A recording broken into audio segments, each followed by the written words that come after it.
What's going on, family? I'm Scrapbook Boxing, Museum of the Forgotten Fisticuffs series. I want to continue to examine 100 years of world championship fights. May 24th, 1968.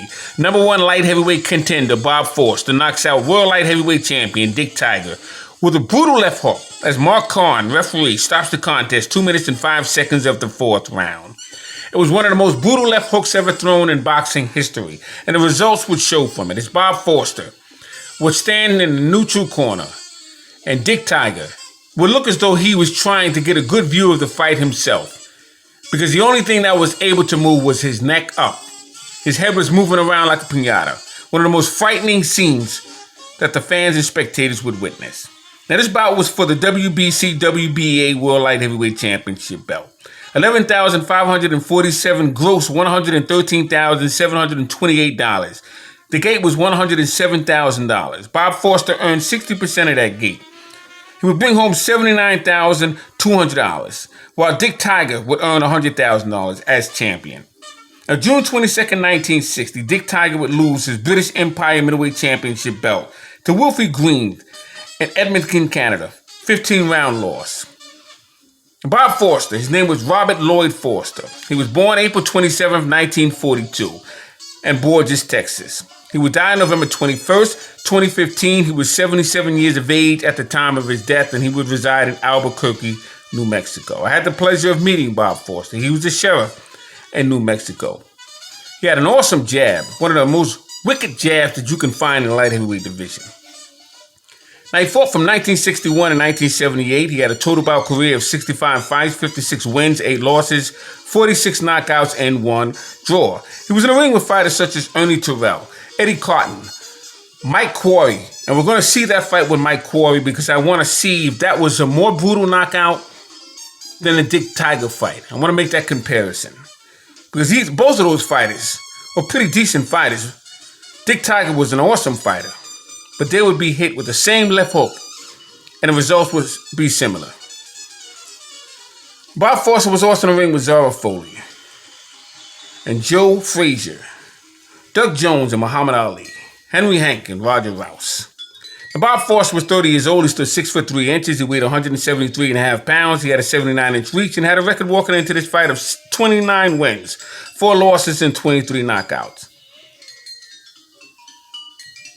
As for Dick Tiger, he was 38 years old. He stood 5'8". He weighed 168 pounds. He had a 71-inch reach, and he had a record of 57 wins, 17 losses, 3 draws, and 27 knockouts.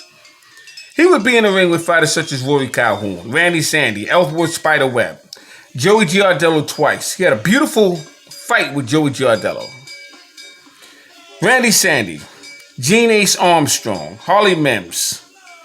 Now, he would win the World Light Heavyweight Championship crown May 16th, 1967, when he would defeat Jose Torres.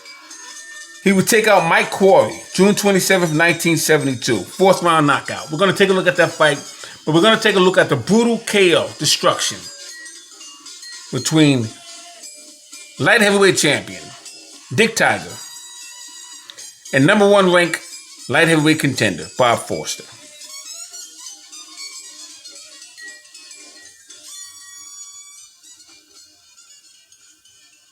Heavyweight Championship bout featuring champion Dick Tiger of the Republic of Biafra versus challenger Bob Forster of Washington, D.C. 15 rounds from Madison Square Garden. Good evening. I'm Jim Gordon. This is Don Duffy, and we're just moments before the light heavyweight championship fight. A fight in which the champion is not favored. It wouldn't be the first time that Dick Tiger's been in this position, Don. Well, he's got a lot of heart, Jim. He's giving away age, weight, reach, and height, and we'll talk more about that later on. But he's certainly not going to give away any height. No doubt about the fact that Dick Tiger is coming in here. Everybody has said that Dick has got just about everything going against him except his heart. In just a moment, we'll start some of the traditional introductions of other famous people in the world of boxing. Right now, Don Duffy and I will take a good hard look at some of the background of both these fighters. First of all, Dick Tiger, of course, the champion from Biafra. He's been through the mill many times. The question is now, what about the challenger, Bob Forster? What are Forster's chances of dethroning Tiger tonight? Good, say the betting odds. Not so good, say the experts. but Foster has fine credentials. At 29, he's almost 10 years younger than Tiger. At 6'3 and a half, he's almost 8 inches taller. He's got the reach, 79 to 71, and the weight, 173 and a quarter to 168. And he scored 23 knockouts. For the fight, as you can see, the challenger, Bob Foster, is on the left, and the champion is on the right. That's Dick Tiger. Jim? Bob Foster will be coming in here with just about as much advantage as anybody has ever had in this particular division, mostly due to the fact that Tiger has never been anything more than an extremely heavyweight middleweight. He has come in here light tonight. Foster, while he's a tall man of 6'3 and a half, is actually just about the right size for this particular weight division. Nevertheless, the man he's facing across the ring and the champion, and he will always fight like a champion, and they're going to have to take it away from him only in championship form, is a man that can take good care of himself.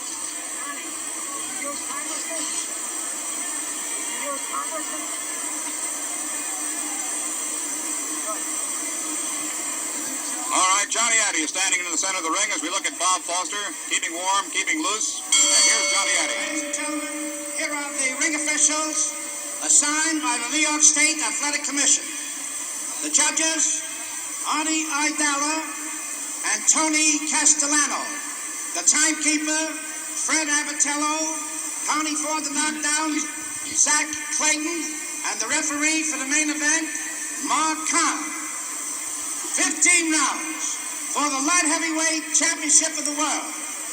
Introducing from Washington, D.C., he's wearing red trunks. He weighs 173 and a quarter. The challenger, Bob Foster.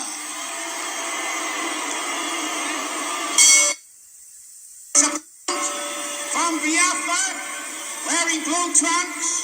He weighs 168. The light heavyweight king, Dick Tiger. Tiger gets a tremendous ovation. Do not hold with one hand and hit with. Is that clear? When I see you locked in a clinch, I'm going to tell you to break. I want both of you to stop punching immediately. Each take a step back without punching. Be careful of fouls, low blows, rabbit blows, kidney punches may cost you the bout. Now, you're both good, clean boxers, and I expect a clean bout. Shake hands now and good luck. All right, they've completed the instructions to both fighters. The champion, Dick Tiger, weighing in at 168, 1/4 of a pound under his weight for Roger Rouse. The challenger at 173 and a quarter, Bob Foster. And with the blow-by-blow, Don Duffy. Thank you, Jim Gordon. Again, good evening, everyone. The scoring here in New York on a rounds basis. There's the bell for round one. On a rounds basis, the scoring and the supplementary point system is used if the cards come out even. They're wearing 8-ounce gloves. The mandatory 8 count is in effect. If a man is floored times in a round, he is considered knocked out. Continue until he rises or is counted out. Now you can see the tremendous height advantage that Bob Foster has, but a very slim waistline. He's got 8 inches in reach on Tiger. Tiger must move to the body to take that guard down. Foster has a good jolting left hand, a sharp jab. Moves straight ahead, lets the other fellow do the moving. Just moves around in a circle as a rule. Foster has 2 alternatives. He can try for a quick knockout. He's capable of it. If he does that, he gambles that he might not be able to go the limit himself. He's never gone 15 rounds. The fellow do the moving. Just moves around in a circle as a rule. Foster has 2 alternatives. He can try for a quick knockout. He's capable of it. If he does that, he gambles that he might not be able to go the limit himself. He's never gone 15 rounds. Tiger has done it 7 times. Foster's longest distance is 12 rounds, and he only did that once. Or Foster could try to win the bout on a decision by moving. Tiger has always been bothered by Emil Griffith and Joey Archer. Tiger has tremendous heart. His legs may be old, his heart is young. As figured, Foster keeps moving in behind that jab.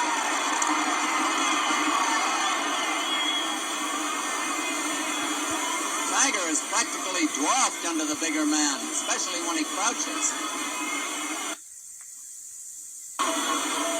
Tiger is is good with either hand. The left hook, the clubbing right to the body or to the head. Foster's best is his jab and his left hook. 1 minute to go in the round as Tiger finds his taller opponent.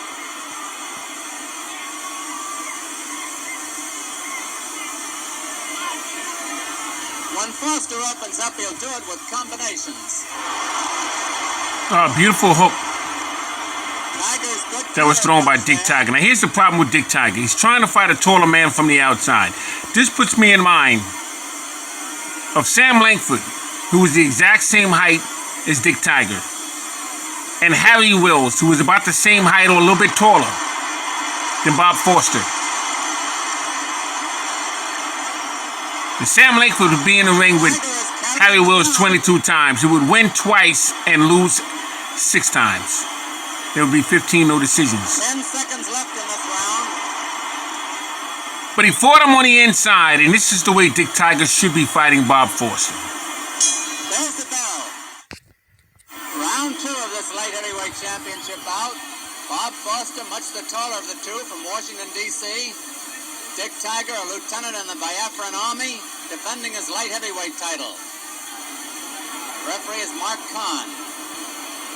Now, Dick Tiger took the light heavyweight championship belt away from Jose Torres, who took the title away from Willie Pastrana,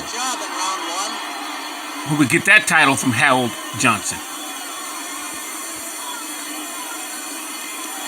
And Harold Johnson would pick up the vacant light heavyweight championship belt when Archie Moore was stripped from it with Doug Jones.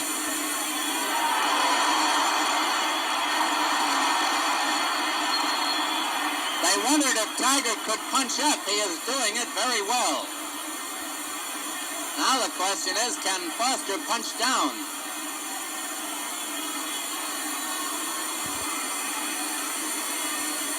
Two minutes left in round 2. Now, Dick Tiger is trying to out-jab Bob Foster. That cannot happen because Bob Foster had the dynamite punch in his left hand. Jab almost exclusively. He's using it sparingly. I'm talking about Bob Foster. Ordinarily, he pumps it in there like a piston, like Ernie Terrell. But he's got to watch out for Tiger's counters.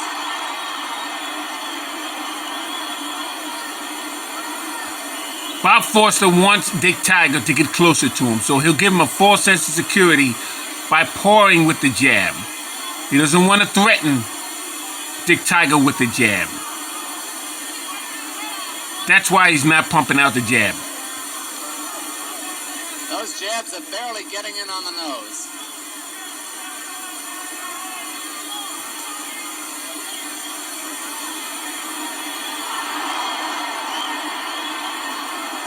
Now what he'll do, he'll start pumping the jab a little harder, causing Dick Tiger to force his way in.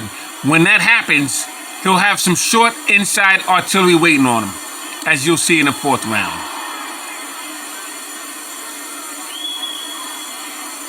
Both men are fighting flat-footed.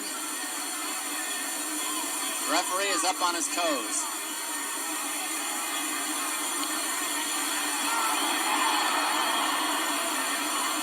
Half a minute to go in this round.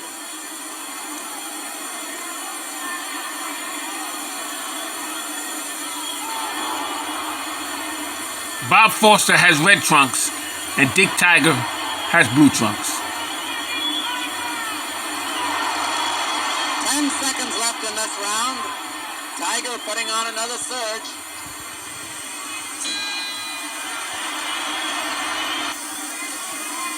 I didn't like the way Dick Tiger walked back to his corner. At the new Madison Square Garden. Bob Foster making a mistake, the experts here think, in crouching and giving Tiger a shot at his chin. That's about the first time that Foster has thrown the right hand tonight.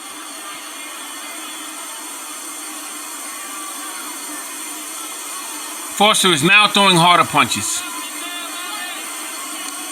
Oh. A good, solid right hand and a hook. Both good by Bob Foster. Tiger is usually a slow starter, but he's gotten off quickly in this fight.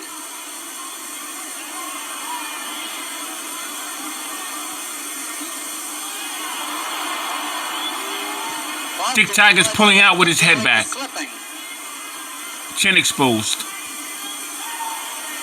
2 minutes left in this He has to round. keep his hands up. As you can see, Dick Tiger's hands starting to drop.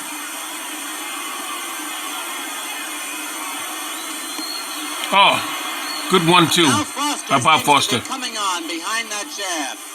The jab is bothering Tiger. And Tiger is falling for head feints. Oh, good jab by Bob Foster.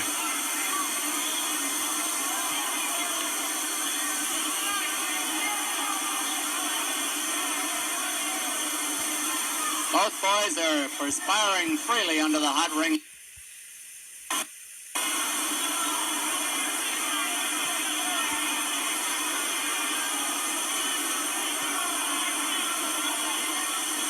Now, right now, Dick Tiger is confused. As you heard Don Dunphy say, that he's falling for head feints. Tiger always dangerous.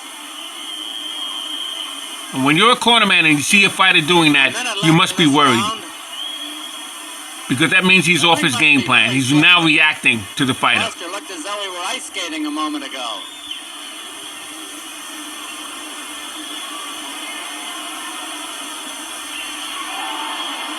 And now Foster is using the 1-2 and getting away with it. He's sliding all So over this the fight place. now belongs to Foster. He's completely in control of this fight.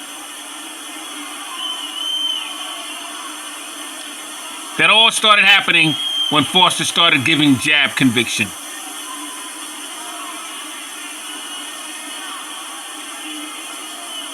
Foster has the reach 79 inches to 71, and he's making use of it now.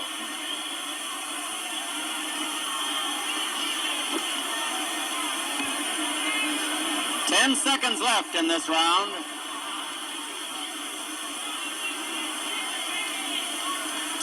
There's the bell. At the new Madison Square Garden, light heavyweight championship bout, Dick Tiger. On the left, Bob Foster, the much the taller of the two, the referee Mark Kahn. Tiger Oh, good jab by two Bob rounds, Foster. and then Foster started to come on. Beautiful jab by Bob Foster.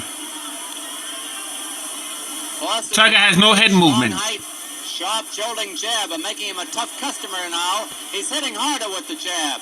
He's going to get caught with something you can see because he has no head And he movement. is still slipping. They And the jab is select the confusing him. shoes of Foster between rounds. Let's see if it... Tiger has to consistently move around Foster. He cannot stand in front of him like that. Now that jab is starting to work on Tiger.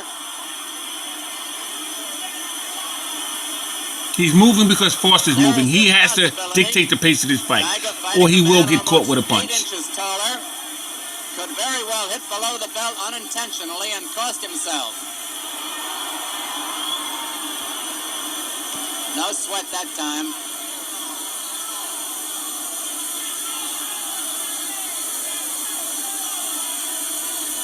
Right now, Foster's dropping his right hand. He's vulnerable for a hook.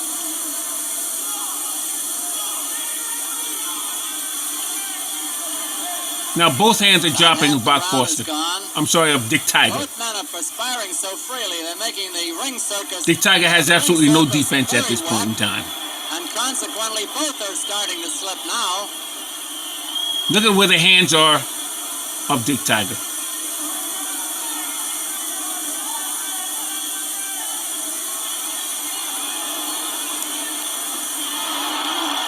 Foster's going to catch him in an exchange. I don't think Tiger hurt Foster, but he certainly bothered him that time.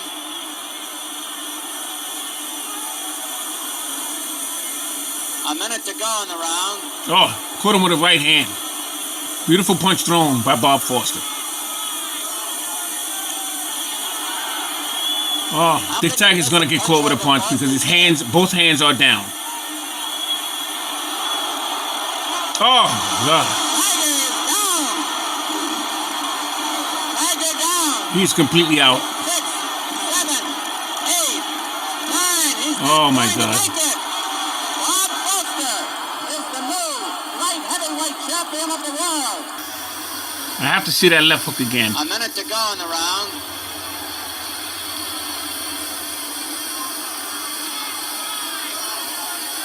This is the problem right now. Dick Tiger is standing directly in front of Bob Foster.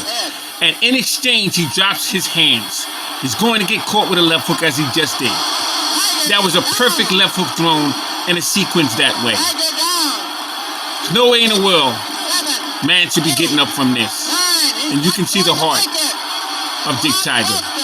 In fact, that hook was thrown better than Joe Frazier when he knocked out Jimmy Ellis. In fact, he didn't knock out Jimmy Ellis. Jimmy Ellis got up, but that was a beautiful left hook thrown by Joe Frazier to Jimmy Ellis' chin in the same New York's Madison Square Garden. So after this fight, I want to see if the left hook that was thrown to Mike Quarry was a better left hook than he threw with Dick Tiger. Let's listen in. And that left hook caught him just about as hard as any left hook will ever catch a fighter. Tiger went back. The back of his head struck the canvas, bounced twice, and as Don told you long before the count was complete, he was not going to get back up again. There was no doubt about it. It was the hardest punch of the fight. It was, as a matter of fact, probably the first really hard punch that Foster had thrown. He had spent the first couple of rounds. He probably had dropped the first two rounds to Dick Tiger, who came on very quickly as an aggressive fighter here. Didn't give Foster a chance to do much more than do some counter punching. But once Foster began this round, it was obvious that he thought he had solved things. He had also been hampered for the first three rounds by the very slippery ring conditions, or the slippery soles of his shoes, whatever it was. Right now, as you're looking at it, just a general crowd scene in the ring. Now here's Don Duffy up trying to talk to Bob Foster. They're trying to clear the ring of some of the people who don't belong up in there. And we'll just continue to follow. Somebody's hitting him in the face. I don't know who that is. Dick Tiger has been knocked out here if you've just tuned in. Bob Foster is the winner. And the time is 1:05 of the fourth round. Don Duffy just shouts down to us. Don, I think you can take him now. We'll see if we can switch up to Don Duffy and new champion, Bob Foster. Here we are up in the ring with the new light heavyweight champion of the world. All set limits broken loose. Bob, we'll wait to hit Johnny. Give the time. 1 minute and 5 seconds of the fourth round. Winner by a knockout, and the new light heavyweight champion of the world, Bob Foster. 1:05 is the time. Here's Bob Foster. Bob, I wish, oh boy, you got a lot of, Bob, you got a lot of friends. Hey, Foster. Hey, Bob, listen, Bob. Give us a break. 5 seconds. All right, you got 2:05.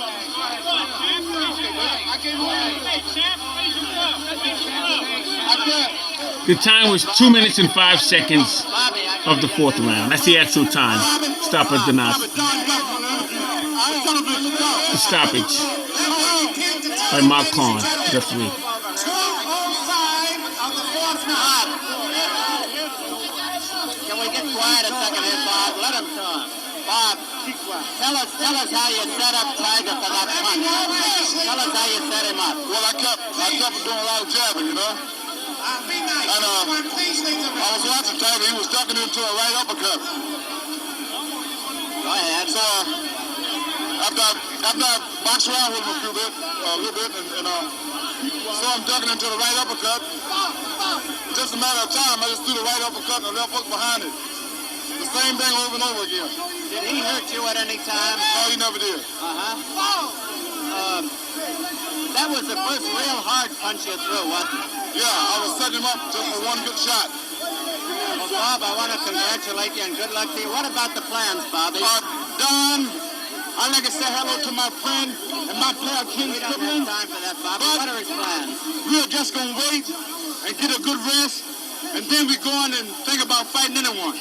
Okay, good luck. And now here It's underway. Bell rings for round. Now we're looking at Mike Quarry and Bob Foster. Quarry, who's just 21. Foster, 33. Foster can punch hard. Let's compare the left hooks between Dick Tiger and Mike Quarry.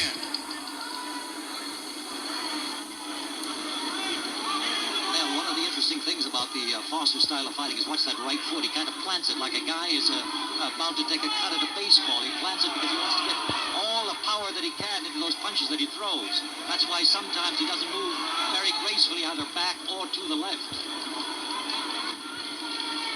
Oh, there's a couple of beautiful punches by Mike Quarry. Mike is very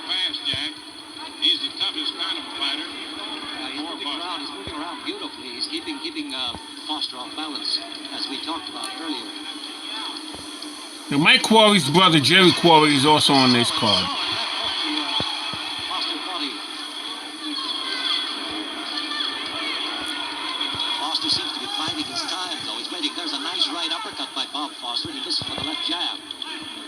Foster, contrary to the belief of a lot of people, can fight either in tight or dance away from his opponent and still knock him out. There's two beautiful left jabs by Mike Quarry. Foster keeps stalking him, though. Stalking him. He keeps waiting for something to happen. That's his general style of fighting and feeling him out. There's a nice left by Foster. Landed just that. Beautiful. Oh. That hurt him. Yes. That was close. Full blow, it just grazed him, but it did hurt a little bit. There's a nice left by Foster. He's already got Foster's face red. Foster's grinning a little bit. Yes, Foster is talking to Quarry now. Now, the problem that Mike Quarry is having, no matter which direction he bounces to Bob Foster, he's going to run into a weapon. Because Bob Foster has a wicked jab, a wicked hook, and a wicked straight right hand. That's what makes him dangerous. By Quarry. Foster keeps coming in. Two lefts by Foster. Foster has, of course, that Another left.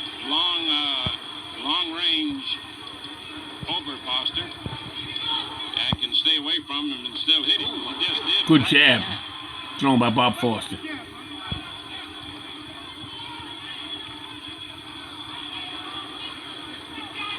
About 15 seconds now left in the round.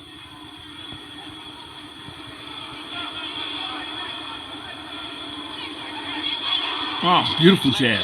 Good left jab. Good solid left jab. Another one by Foster. The round is just about over. Good uppercut on the inside. Up in the corner over there, right.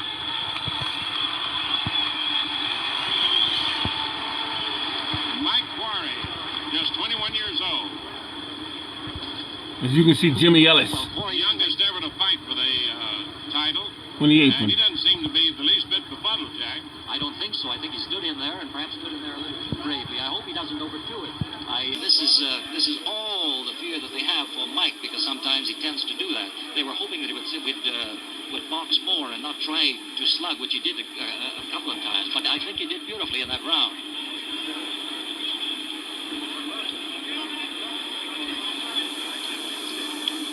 Over in Foster's corner, he seems to be rather unconcerned, as he has been during his workouts all week.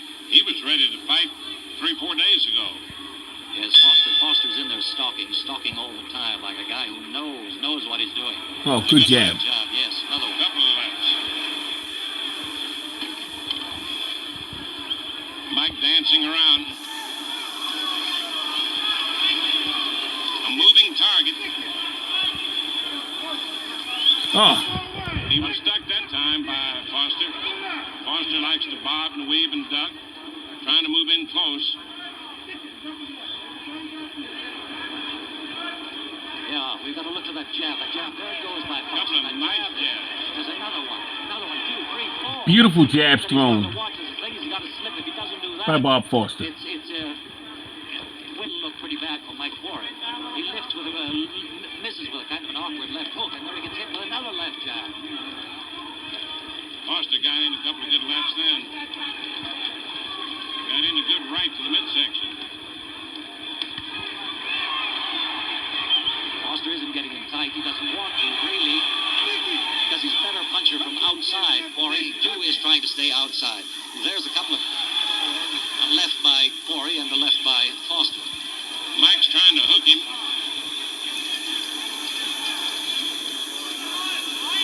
Foster, Mel, as you said, looks completely unconcerned at this point and is going with that deadly left jab.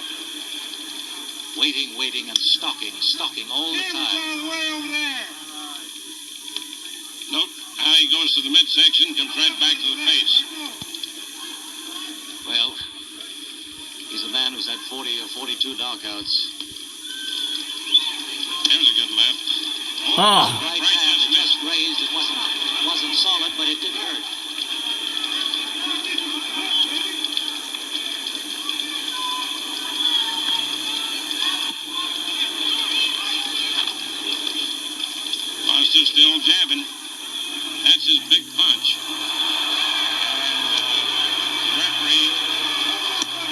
Foster would have none of it. Quarry missed with a good left hook then, or hit him with the open side of the glove. He is slipping some of those jabs that we were talking about, but not enough. He is being hit by it. There again. Oh, good jab. Left jab, and Quarry responds with a left hook. Or rather, Foster did.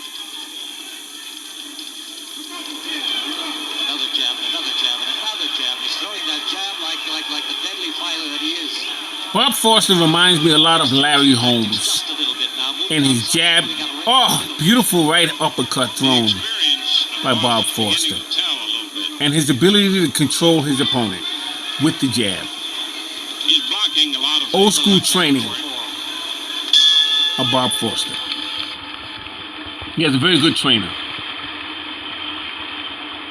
That was a good round for Bob Foster.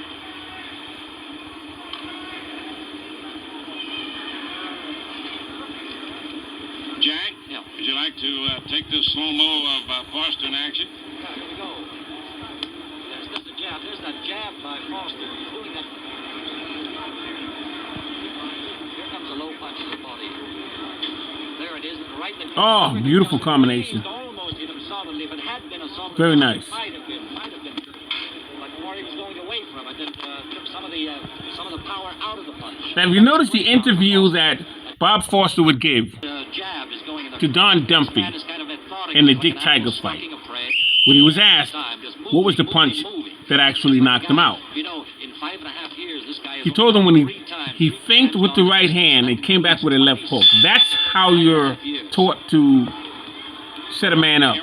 Anytime you throw a right hand, you have to come back with a left hook for balance purposes and to clean up the circumstance.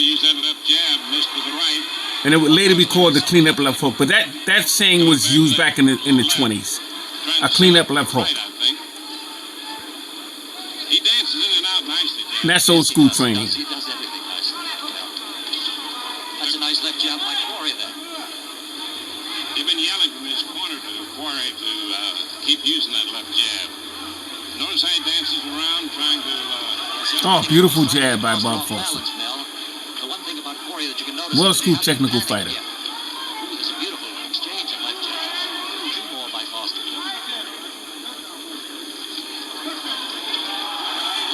Left hook. Good combination by Foster. Good right hook by Foster after a left. Foster can hit Quarry anytime he wants to.